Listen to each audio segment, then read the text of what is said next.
उधर से लौट आई रूस की सेना, इधर से चले आए से ये सब, चारों ओर से सेना कहाँ घुस गई, जर्मनी में। हिटलर अपने घर खड़े होकर देख सकता था कि 10 किलोमीटर की दूरी पर इधर रूस की सेना है, इधर फ्रांस की सेना है, इधर ब्रिटेन की सेना। हिटलर के हाथ में जैसे सत्ता आई, हिटलर ने संविधान बदल दिया। जिंदा रहना, अगर पृथ्वी पर रहना है तो ये युद्ध जीतना पड़ेगा।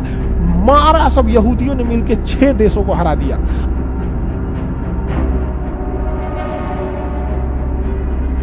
ये ऊपर वाला देश है जर्मनी। जर्मनी में एक नई पार्टी का गठन हुआ, नेशनल, उसका नाम रखा गया नाजी पार्टी। इटली में क्या था, फांसीवाद। इटली में था फांसीवाद और जर्मनी में था नाजीवाद। हम आपको फांसीवाद पढ़ा दिए और नाजीवाद की शुरुआत करते हैं। नाजीवाद की शुरुआत करते हैं। देखिए नाजीवाद क्यों आया था, क्योंकि फ्रांस के पेरिस में हुए वर्साई की संधि।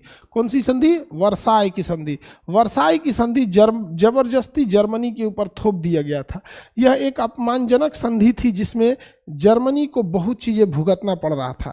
जर्मनी को युद्ध में जितना खर्चा हुआ था वह पैसा जर्मनी को देना होता था। आप बताइए, जर्मनी वो पैसा लौटाएगा तो जर्मनी के पास पैसा बचेगा, तो जर्मनी की अर्थव्यवस्था खराब होने लगी और जर्मनी में धीरे धीरे महंगाई बढ़ने लगी।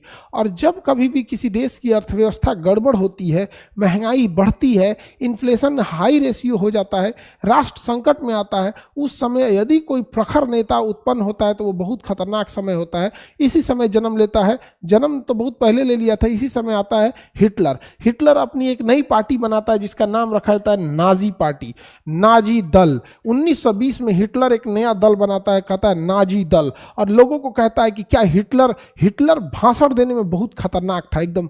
जब मोदी जी के भाषण देखते हैं कैसे रहता है, एकदम लगता है कि बाप रे बाप, सिंगापुर पीछे हो गया हम लोग से। उस तरह हिटलर का भाषण बहुत जबरदस्त था। हिटलर यहाँ आया और कहा कि क्या हम अपनी पुराने राजाओं के हिसाब से अपने देश का संचालन करें, क्या हम ये अपमानजनक वर्साई की संधि को माने जो जबरदस्ती हम पर थोप दिया गया है, क्या हम हर साल फ्रांस और मित्र राष्ट्रों को पैसा दें, युद्ध में उठाए गए खर्च को, युद्ध हम भी लड़े थे, युद्ध वो भी लड़े थे।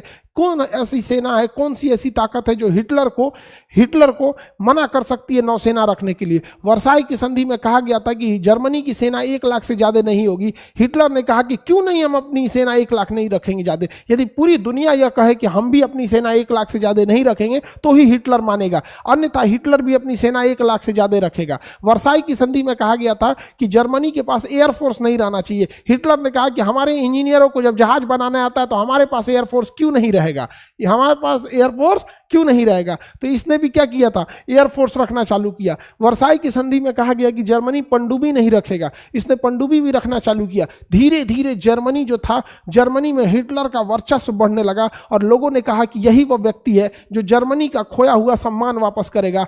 हिटलर ने कहा था कि एक राष्ट्र एक नेता होना चाहिए, 10 तरह की बात नहीं होना चाहिए, एक राष्ट्र एक नेता। जो जर्मनी के प्रति वफादार है वह हिटलर के प्रति भी वफादार रहना चाहिए। अर्थात हिटलर मतलब जर्मनी और जर्मनी मतलब हिटलर। सोचिए, अपने आप को देश के बराबर स्थापित कर दिया। अब चूंकि जर्मनी में बहुत सारे यहूदी रहते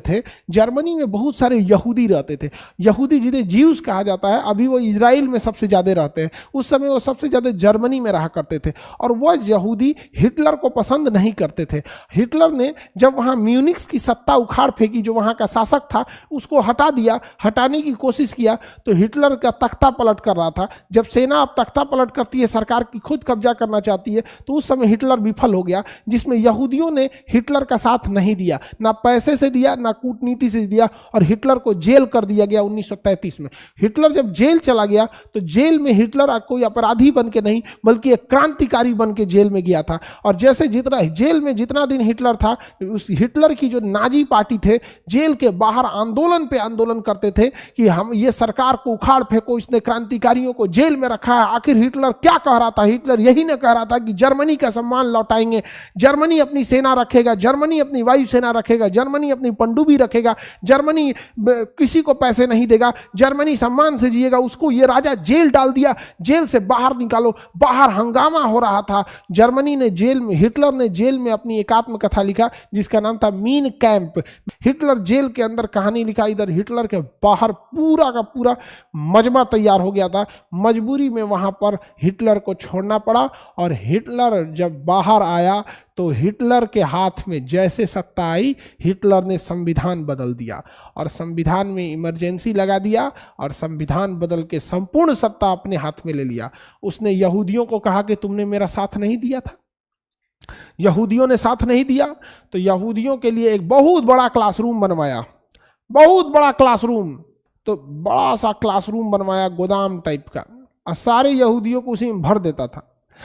उसमें जहरीली गैस छोड़कर गेट बंद कर देता था, जहरीली गैस छोड़कर गेट बंद कर देता था। उसमें तड़प तड़प के मरते थे, तड़प तड़प के इस दिल से जान निकलती रही। समझा क्या है? हिटलर ने इतना मारा था यहूदियों को। इस दुनिया में सबसे खतरनाक अत्याचार हुआ था तो हिटलर यहूदियों के ऊपर, यहूदियों के ऊपर मारा। इस घटना को कहा गया होलोकॉस्ट। अब जर्मनी में यहूदी मराने लगे सब। जानते कितना यहूदियों को मारा होगा? आइडिया लगाइए, आइडिया लगाइए कितने यहूदियों को मारा होगा। ये लाइव वाले कुछ बताओ भाई, कितने यहूदियों को मारा होगा? ज्यूज को। एक तो ज्यूज की संख्या वैसे ही कम रहती है, दूसरे आदमी को वो ज्यूज बनने नहीं देते। 60 लाख। होलोकॉस्ट में कितने यहूदियों को मारा था? 1000, 1 लाख, 60 लाख, 60 लाख। अफजल अली, हाँ सही बता रहे हैं आप, मोहम्मद नूरैन, 60 लाख यहूदियों को काट दिया था, 60 लाख यहूदियों को। बताइए क्या गलती थी उन यहूदियों की? तब ये यहूदियों ने कहा ब्रिटेन से, हमरा बचा लो भाई, काट डालेगा ये। अच्छा, ये हिटलर व आइंस्टीन को भी पकड़ने वाला था। आइंस्टीन भी यहूदी थे, भाग गए आइंस्टीन भाग गए, नहीं तो आइंस्टीन को पकड़ के भी डाल देता चेम्बर में, गैस चेम्बर में डाल देता, कहता E = mc² करिए। अब आपका समस्त द्रव्यमान, ये शरीर का समस्त द्रव्यमान ऊर्जा में बदल जाएगा। E = mc², आपकी मृत्यु नहीं होगी, E = mc² हो जाएगा। आइंस्टीन भाग गया, भागो भाई यहाँ से भागो, मारो डालेगा हमको तो दिक्कतें हो जाएगा यहाँ पर। 60 लाख यहूदियों को काट डाला था वहाँ पे। अब यहूदी कहे से हमको बचा लो, अमेरिका से कहे से कि हमको बचा लो, तो अमेरिका कहा कि हमको क्या मिलेगा? तो यहूदियों के पास बहुत पैसा था, उन्होंने ब्रिटेन और अमेरिका की पैसे से मदद की, ब्रिटेन और अमेरिका को पैसे से मदद की। तो ब्रिटेन और अमेरिका ने यहूदियों को कहा कि देखो, धार्मिक हिसाब से तुम लोग के जो पहले जो पैगंबर थे या हजरत मूसा थे या तुम लोग के जो भी धार्मिक ग्रंथ है उसके हिसाब से तुम लोग यरूशलेम में था। कहाँ था? यरूशलेम में, यरूशलेम में था। तो हम एक काम करेंगे, तुम हमको पैसा दो, ब्रिटेन कर रहा हमको पैसा दो, अमेरिका कर रहा हमको पैसा दो, टेक्नोलॉजी दो, सब कुछ दो। युद्ध के बाद हम तुम सारे लोगों को कहेंगे कि छोड़ो ये सब, यहाँ मत रहो, चलो यहाँ पे हम चलते हैं, तुमको यरूशलेम फ़लस्तीन में बसा देंगे। कहाँ बसा देंगे? फिलिस्तीन में। तो यहूदी कह रहे हैं कि फिलिस्तीन वाला मारेगा सब, नहीं, फिलिस्तीन वाला नहीं मारेगा सब, वहाँ पे कहेगा सब बसने दिए जाए। कहेंगे अरब वाला सब घोड़ा पे लड़ाई हो रहा है, जो जीतेगा सब। ये लड़ाई अब हवाई जहाज से हो रही है, हेलीकॉप्टर से हो रही है, तोप से हो रही है। अरब वाला सब, या जितने भी मुगल थे सब, अरब थे सब, पर्सियन थे सब, ये सब घोड़ा भाला से लड़ाई अच्छा लड़ लेते हैं सब। उसके बाद इन लोगों ने तो पढ़ाई से दुश्मनी कर लिया। तो अब एक काम करते हैं, हम फ़लस्तीन वाले को मारते हैं, फ़लस्तीन पे ही तुमको वहीं ले जाकर बसा देंगे। तो यहूदियों ने कहा कि थैंक यू, बहुत अच्छा, हमको वहीं बसा दीजिएगा, बहुत मारा है ये हिटलरवा, हमको बहुत मारा है, बसा दीजिएगा वहाँ पे, हम लोग तनिषा में रह जाएंगे।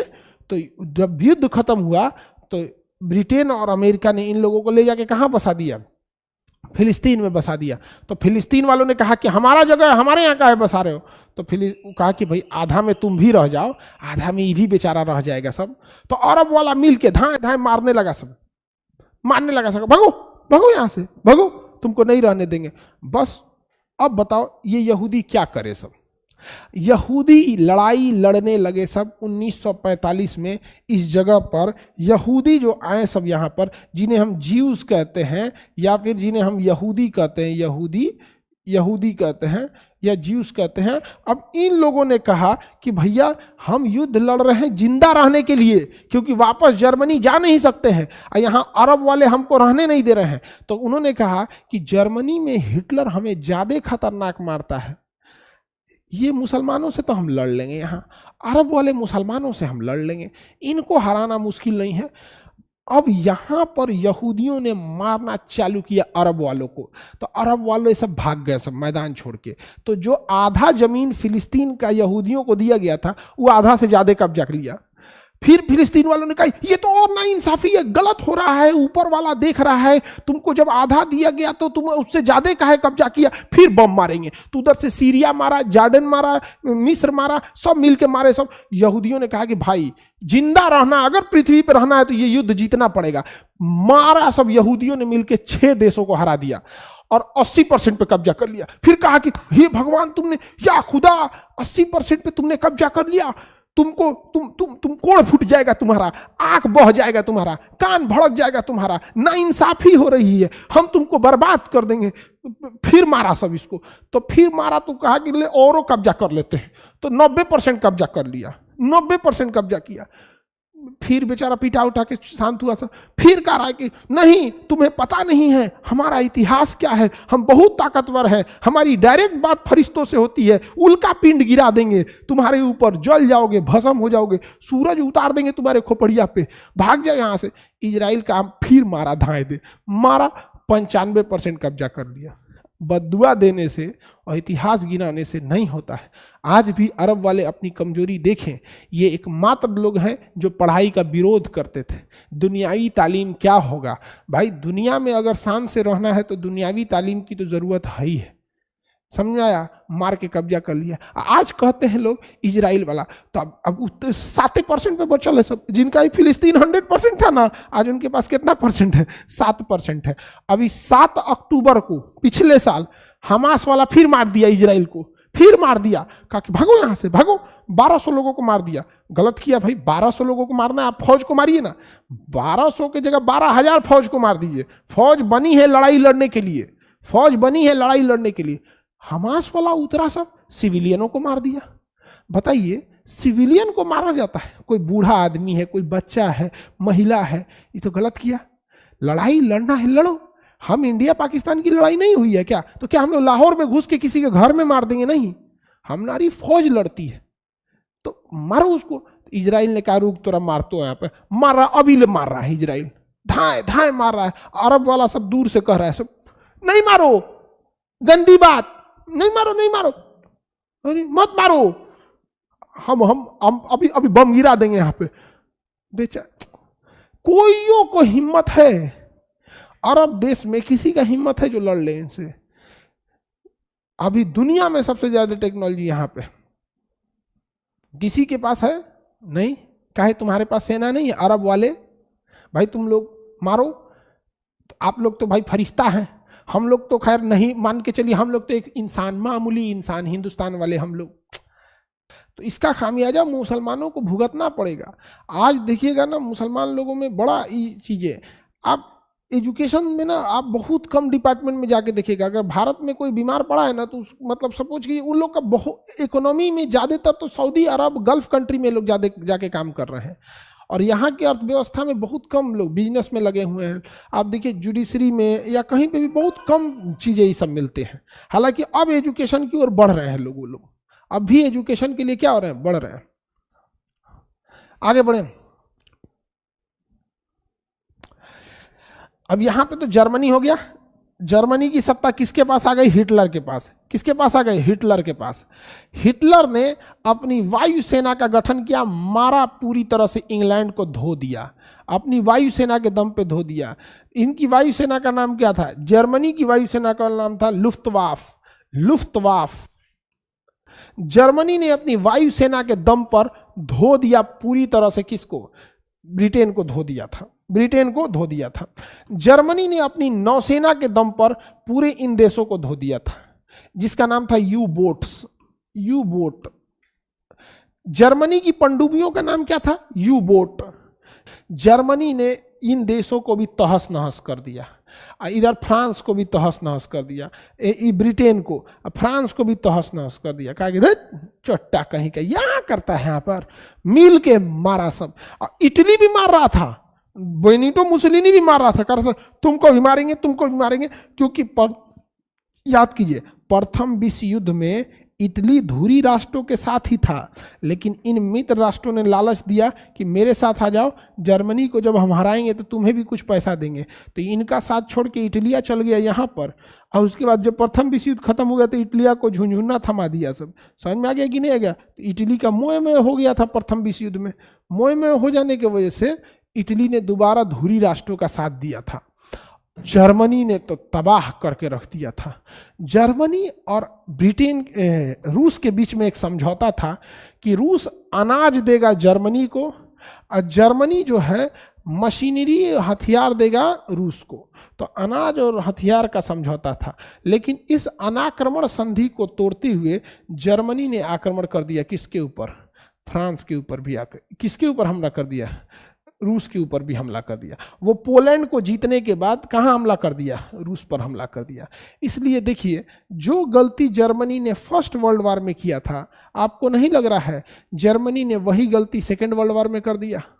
आप ध्यान से देखो, गलती नहीं भी करता तो उसको सब मारता है, सब एक एक करके मारता, एक एक करके। जैसे फ्रांस को मार के कब्जिया लेता, 5 साल बाद ब्रिटेन को मारता, ब्रिटेन को मार के कब्जिया लेता, 5 साल बाद ऐसे मारता। धीरे धीरे पूरा यूरोप खत्म हो जाता। यूरोप को हम लोग कहते कि ये सबसे बड़ा देश है, जर्मनी है, ये जर्मनी, मार के खत्म कर देता सबको। ना बबुआ, एक के बार खाएंगे। जा, एक बात बताओ, तुमको दाल चावल सब्जी अचार सब थाली में दिया जाता है, एक के बार मुंह में डाल देते हो क्या? अरे एक और खाओ, जब चल जाए तब अंदर करो ना। सबको मारने लगा यहाँ, सबको मारा यहाँ जर्मनी ने। और रूस में जैसे लड़ने गया, रूस को नहीं मारना चाहिए, रूस को नहीं मारना चाहिए। समझ में आ गया? पहली बात, रूस पे कब्जा करना इम्पॉसिबल है, इतना बड़ा एरिया है। एक और रीजन क्या है कि रूस का एरिया बड़ा है, और दूसरा एक झमेला यह है रूस में, रूस बड़ा के साथ साथ रूस पे ठंड बहुत पड़ती है। जर्मनी की सेना ठंड से मर गई। जर्मनी की सेना किससे मर गई? ठंड से मर गई। अब रूस गुस्सिया गया, एकदम शुद्ध भाषा में कहे तो बिखिया गया एकदम। अब बीखन एकदम लाल हो गया। रूस ने कहा कि रे जर्मनिया, तुम बहुत गलती किया है, अब हम तोरा हम मरबो। अब बताइए, उसकी सेना मर गई। इधर जो थी ना, इधर इसकी नौसेना इधर काफी क्षति हो गई। अब क्या हुआ, इधर से दौड़े सब ब्रिटेन और फ्रांस वाला, इधर इसका साथी बेनिटो मुसोलिनी मारा गया था, इधर से लौट आई रूस की सेना, इधर से चले आए से ये सब। चारों ओर से सेना कहाँ घुस गई? जर्मनी में घुस गई। चारों ओर से सेना जर्मनी में घुस गई, और ये चारों ओर से जर्मनी के अंदर घुसते गए सब। देखते देखते 1 महीने के अंदर 1945 में 1 महीने के अंदर जर्मनी की सेना इतनी अंदर तक घुस गई जर्मनी में कि उसकी राजधानी तक विदेश की सेना आ गई।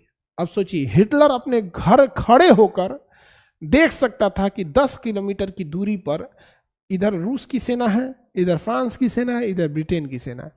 अब जर्मनी परेशान हो गया और उसने कहा कि सबको बर्बाद कर दो, सबको मार दो। अब हिटलर का दिमाग लास्ट में काम नहीं कर रहा था, और जब देखा कि महज 1 किलोमीटर का फासला है, हिटलर चारों ओर से घिर चुका है, तो हिटलर अपनी पत्नी ईवा ब्राउन